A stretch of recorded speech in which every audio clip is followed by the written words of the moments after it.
What's going on? Welcome to Asian Cosell. If you give me the HKO special, hit the like, subscribe, and comment. So, wow, let's look at this MLB ban, lifetime ban for Tucuptia Marcano. So let's take a look at what he was doing here. So, wow. So, yep, and that is crazy.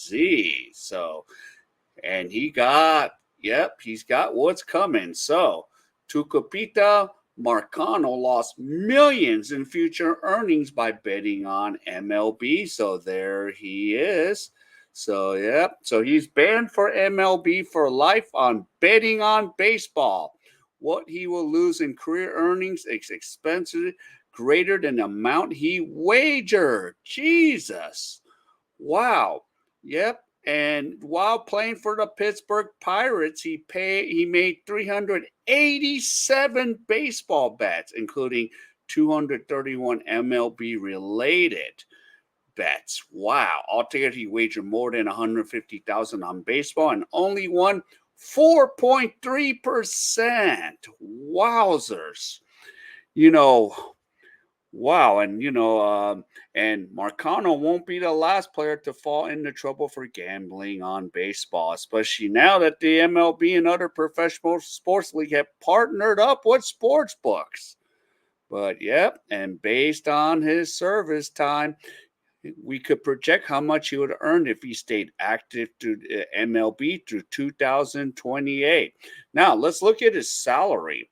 You know, now he wasn't a star, but he was never a top prospect. But in 3 seasons, he batted 217, 260, and 320 over 447 plate appearances. And he's a versatile bench player. And he tore his ACL last July. But the Pirates waived him in November, and he was claimed by the Padres, who placed him on the injured list at the start of the season.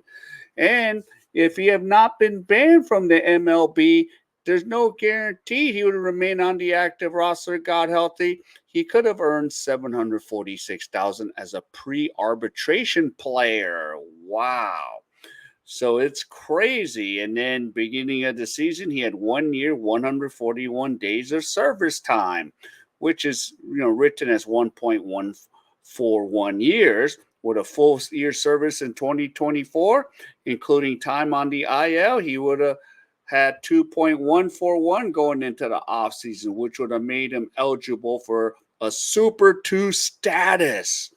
And the cutoff of the Super 2 eligibility changes every year. And, it was 2.118 and then 2.128 in 22 would easily clear the threshold. And Super 2 players are the back end of the roster, such as utility man, middle relievers could typically earn around $1 million.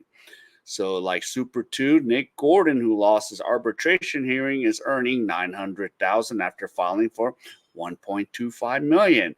And, most players reach agreements with their teams between the two filing amounts. And in 2026, he could have gone through his second year of arbitration. Jeez. And two former super infielders in their second arbitration were Santiago Espinal and Nick Madrigo received 2.725 and 1.18 million. Let's estimate Marcano would have got 2.25 million, but he wasted it on what? 150,000 on bets? And 27 would have been the third trip, and he could have had a career. And then if he's really good enough, he could have had salaries of 4.2, 4.3.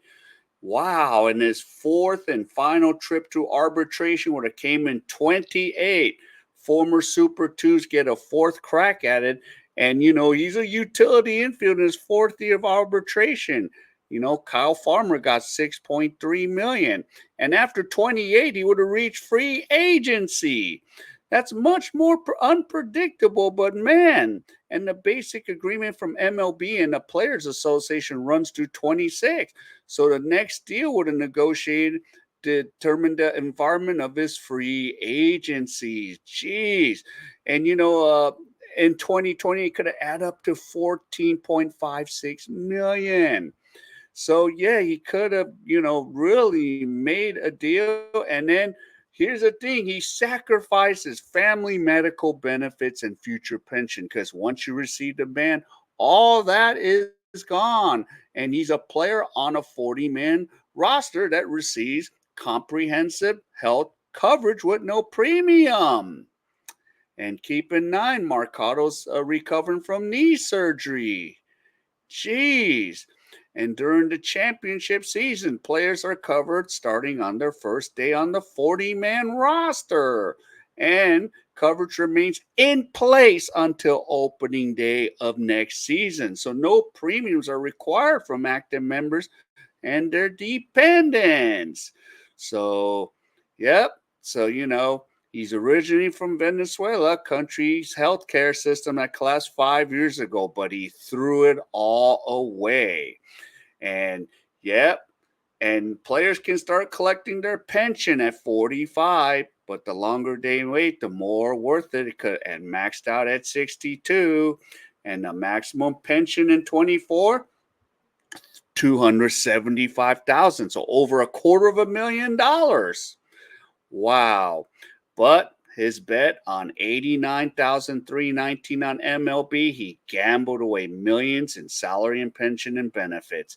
Even if he won every single wager, he would have never recuperated all he has lost. So, geez, man, this guy had it, but he had to waste it on some bets, man. How stupid can you be, wasting it on all those bets? 150 grand, or not even that. Like for Major League Baseball, you bet it like 87,000.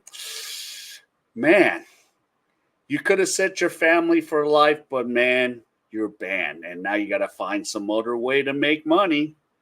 So that's how it goes. Wow. All right. So, yep. So, and that's going to be, yep, generational wealth, but he kissed it all away. Sad. All right. So if you enjoyed any of this content, please give me the HKO special help to King out. Hit the like, subscribe, and comment. So other than that, I'll see you in my next video.